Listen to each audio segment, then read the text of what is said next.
குமரா, குமரா,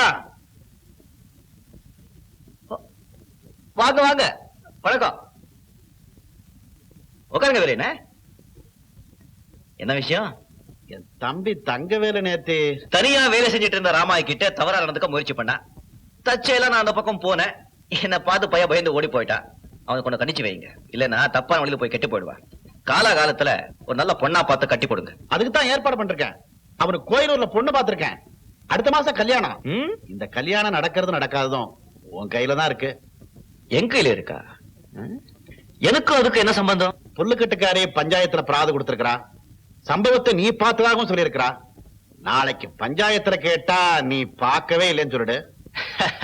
அதேபடி பஞ்சாயத்துல என்ன கூப்பிட்டு கேட்டா நான் உண்மையைத்தான் சொல்லுவேன். அதுக்கு அதானே நியாயம். புல்லுக்கட்டுக்காரி கீழ்ஜாதிக்காரி. அவகிட்ட என் தம்பி இப்படி நடந்துகிட்டுதான் தெரிஞ்சா என் குடும்ப மானமே போயிடும். அதோட கல்யாணமும் நின்னு போயிடும்.